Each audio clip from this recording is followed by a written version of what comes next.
Number one, an important update on Concord. This is Ryan Ellis, game director at Firewalk Studios on the PlayStation blog. Concord fans, we've been listening closely to your feedback since the launch of Concord on PlayStation 5 and PC, and want to thank everyone who has joined the journey aboard the North Star. Your support and passionate community that has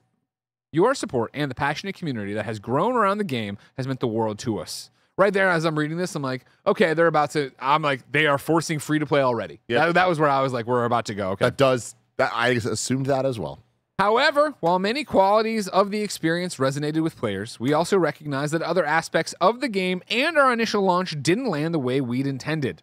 Therefore, at this time, we have decided to take the game offline beginning September 6, 2024, and explore options, including those that will better reach our players. While we determine the best path ahead, Concord sales will cease immediately, and we will begin to offer a full refund for all gamers who have purchased the game for PlayStation 5 or PC. If you purchase the game for PlayStation 5 from the PlayStation Store or PlayStation Direct, a refund will be issued back to your original payment method. Customers who purchased from other digital storefronts will also be refunded. More information about refunds from Steam and Epic can be found below. I don't know if it's worth going through all these, of course. I think it's interesting to jump down to other retailer refunds. For customers who have purchased a physical copy at a retailer location outside of PlayStation directly, please refer to the refund process of your retailer you purchased it from to obtain your refund. Once refunded, players will no longer have access to the game. We'll keep you updated, and thank you again to all the free gunners who have joined us in this Concord galaxy. Very wild news. And, this is definitely not one of the fun I told you so type moments, even though I feel like this discussion might veer into that vibe, because it has been multiple years of us sitting at this desk talking about Sony's live service strategy and us questioning why, us questioning how, more importantly, can it work? Is it possible for these games to hit the way that they need to when we are seeing countless games come out, knockout cities come out, and then work seemingly for the audience that they are trying to reach, with an understanding of this doesn't need to be Fortnite. This just needs to be, hey, we have a community and we're going to feed that community with quality content that they are going to want to enjoy day in and day out for X amount of time, Y amount of time. But then that Z amount of time doesn't come. Yeah. And that is when it's like, okay, well, that game is now gone. And maybe that is a sustainable business structure if you plan for that. If you're like, what are your every life has a death. So live service doesn't mean forever. It means for a while it's happening, and there's a plan there, and hopefully it can, but if it doesn't, we're built to sustain that. We're built to be okay. But then you have this, Concord, a AAA PlayStation Studios title that they have been talking about for years now, that they have been showcasing in their PlayStation showcases, that they have been presenting as a budget, but still retail priced title in a world where you look at this and all the competitors are free to play. Yeah.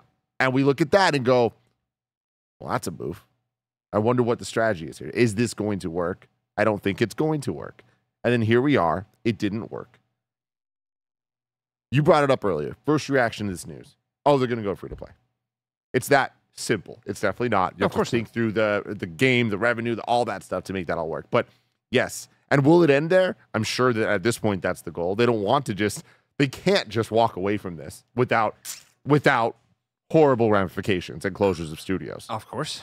So I'm sure they don't want to do that. I'm sure more than just not wanting to close the studio, I'm sure Sony doesn't want to lose the money that they've invested in this game over the last half decade at least, right? They said 8 years. 8 years. They said they were working on it for 8 years. Or almost a decade. Yeah.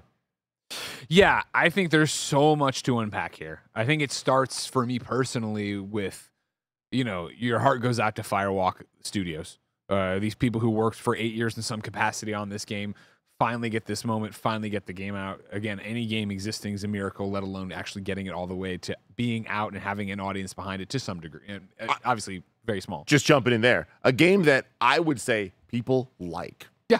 Like, I don't think people hate. I don't think people think it's the best thing ever, but the general sentiment, people like this game. And this was to peel back the curtain on the Greg way that's going to go up eventually today, right? when it was me doing the Greg way normal before the reaction, right? It was somebody asking me about Redfall versus Concord, and is there a bias, right? Why does Xbox get destroyed for this, but people are sad about Concord? Not the closure, just the fact that nobody's playing it. And I was like, well, they're very different, right? Redfall wasn't a good game at launch, and Concord is by all reviews, right? By our audience, by the Kind of Funny panel that plays those kind of games and like those games.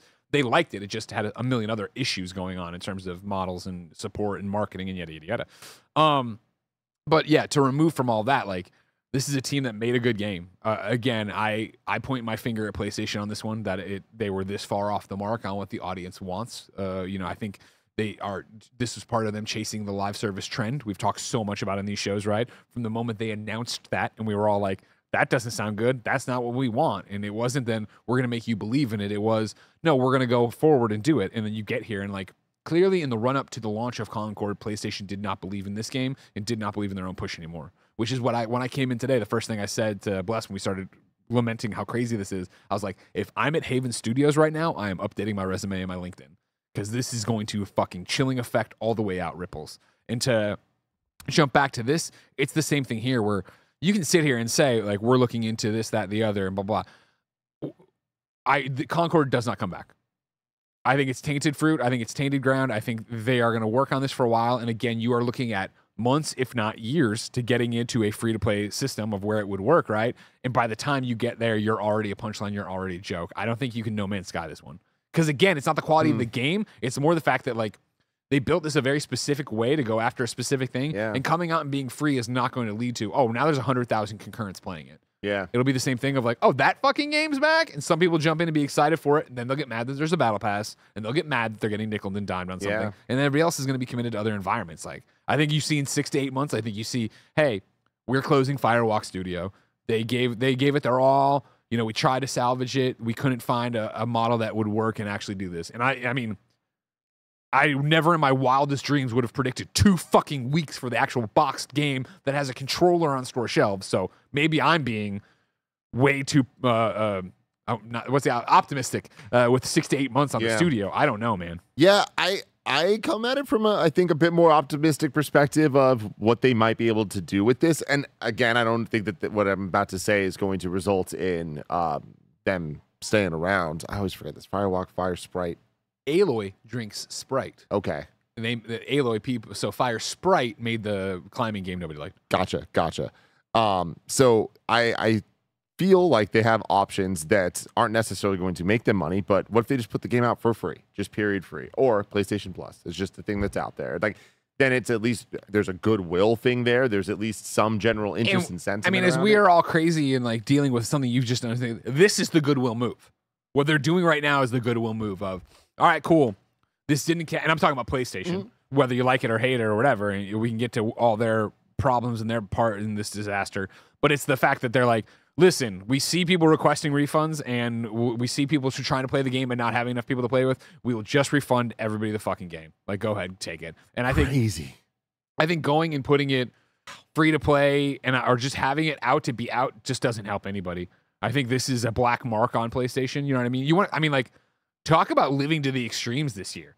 You have fucking Helldivers 2, where everyone was like, holy shit, PlayStation put out a game. It's day and date on PC. It's this awesome live service. The world exists on Twitter. This is amazing. We're all having so much fun. And then you have Concord, where it is the most. You look at it, and again, this is an outsider who doesn't play these games. I look at him like, this is the most milquetoast, generic hero shooter. That's me as somebody who doesn't play it. The people who play it like it, right? But back to it of just like, you have this thing that is just feels like a game out of time.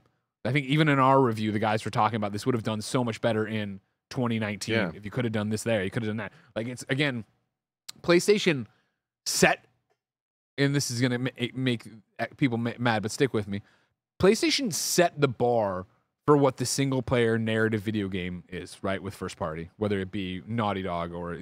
Naughty Dog, let's just be honest, it's Naughty Dog. And Last of Us, right? Uncharted was chasing that and doing that. Last of Us, the one that put them into a different stratosphere and changed what the first party makeup looked like. Then so they set that trend. Then you have this arm of PlayStation that appeared to be led by Jim Ryan and what he wanted out there, right? Of let's chase that trend. We have this trend. We made this trend. Let's chase that trend. And it feels like anybody could have told you that wouldn't work because you've seen everyone chase a trend and it not work. Yeah. If you're not making the trend or right there at one of the games that's a part of the trend, you're not going to catch up to it. This has always been my argument. I know I'm now bringing in blueberries to an apples oranges conversation, but of like when people are like, man, PlayStation should get back in and try, bring back Killzone and try to become that I'm like, no, they shouldn't. Like, that's just not. You don't need to do that. You have people, just let them play Call of Duty on your platform. Totally. It doesn't matter that Xbox owns Call of Duty. And they came in here, and rather than just let people play Overwatch on their platform and be happy, they saw dollar signs, they said, let's go, and now they have to eat all this humble fucking pie. And what does this mean for Concord ever coming back? What does this mean for Haven with Fair Games? What does this mean for Bungie with Marathon? Like, all three of those games, but the two that aren't Concord, every fucking preview will now talk about the rake they stepped on here with Concord, and can you believe them on this one? Yeah. If Fair Games is a full price game or a $40 game, can you actually believe it'll be here in 2 weeks? Yeah. From the award-winning game studio BioWare comes an immersive fantasy series, Dragon Age: Vows and Vengeance. A pair of heroes brought together by fate to embark on a journey of revenge, redemption, and love. Set in the vast world of Thetis, Dragon Age: Vows and Vengeance features key characters from the upcoming game Dragon Age: The Veilguard, rated M for mature. Let's check out a trailer. So, what's the mark? The Eye of Cthiska. From the world of Dragon Age comes a new tale. The Eye was crafted centuries ago by a powerful dreamer. Listen to me. You've been tricked. We have to put this back and leave. I'm sorry, but I won't let you pay for my mistakes. The Eye will destroy you. Dragon Age: Vows and Vengeance. Listen and subscribe wherever you get podcasts. Check out Dragon Age: Vows and Vengeance, an 8-episode immersive fantasy series now at kindafunny.com/dragonage. That's kindafunny.com/dragonage. This episode is brought to you by BetterHelp. What's something you'd love to learn? As an adult, do you make time to learn new things as often as you'd like? Or was that lost in childhood? Kids are always learning and growing, but as adults, sometimes we lose that curiosity. What's something you'd like to learn? Gardening, a new language, or maybe how to finally beat your best friend in bowling. Therapy can help you reconnect with your sense of wonder because your back-to-school era can come at any age. Some of Tim's best friends use BetterHelp and love how helpful it can be for learning positive coping skills and how to set boundaries. It empowers you to be the best version of yourself. It isn't just for those who have experienced a major trauma. If you're thinking of starting therapy, give BetterHelp a try. It's entirely online, designed to be convenient, flexible, and suited to your schedule. Rediscover your curiosity with BetterHelp. Visit BetterHelp.com/kindafunny today for 10% off your first month. That's BetterHelp, HELP.com/kindafunny.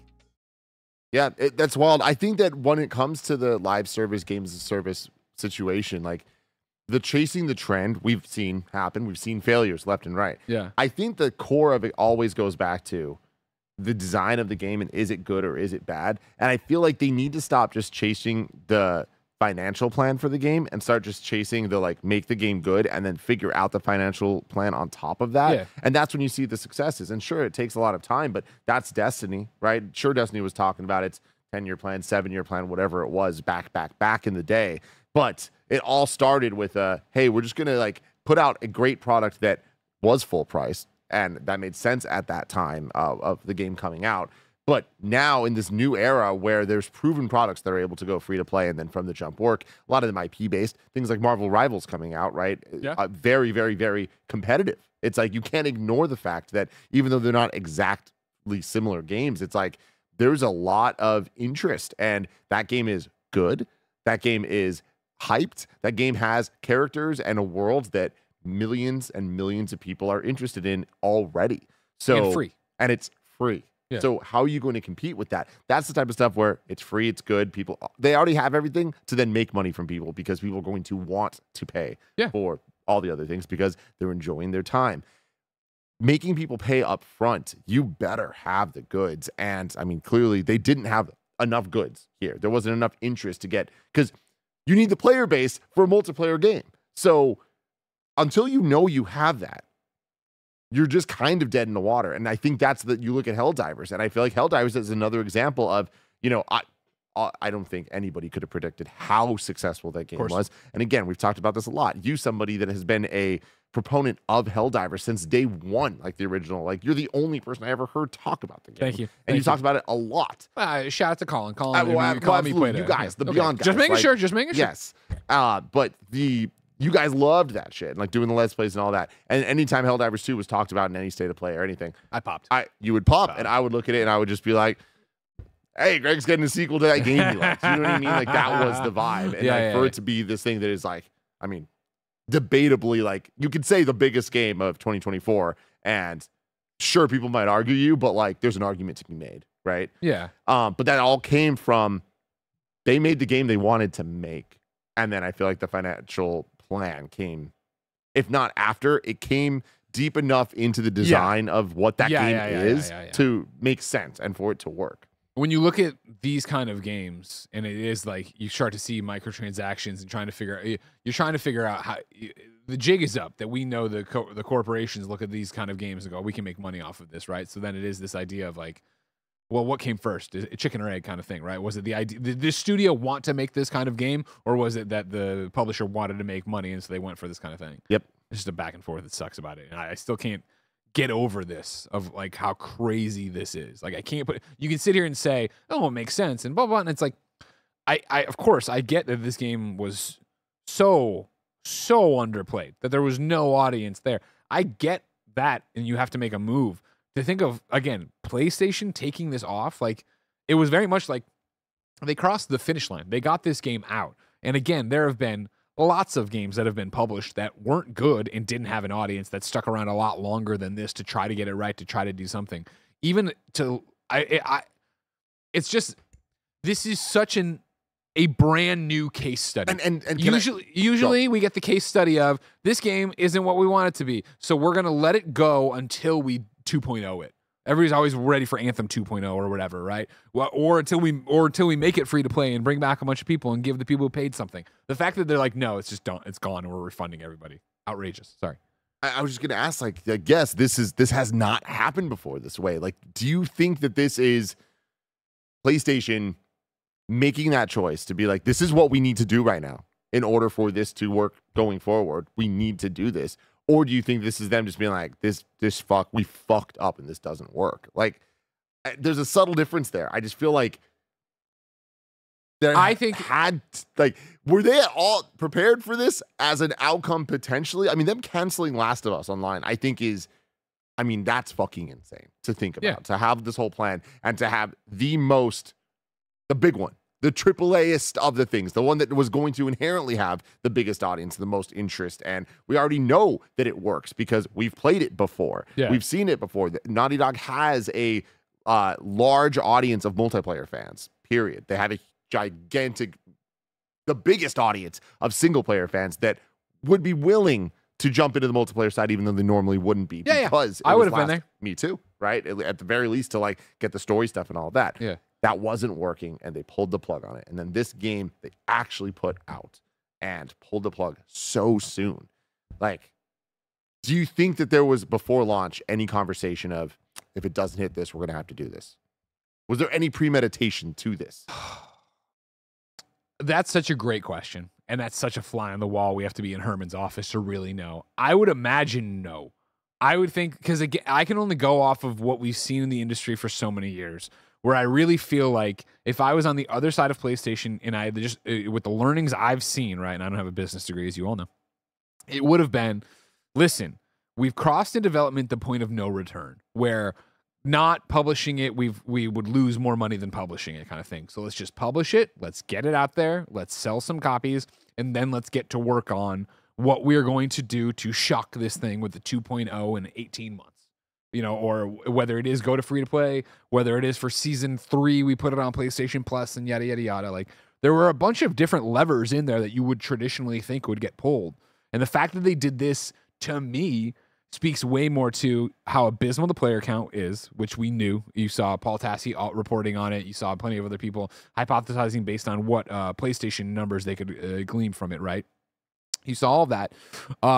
So they know that that's bad. And then it's got to be the people requesting refunds. There must have been an enormous number of that. Then it's got to also be the people complaining about not being able to match make. It's got to be this thing. It's got to, like, it had to have been so bad. And I do wonder, like, you know, again, we'll never know unless Jason Schreier gets to work out there or whatever.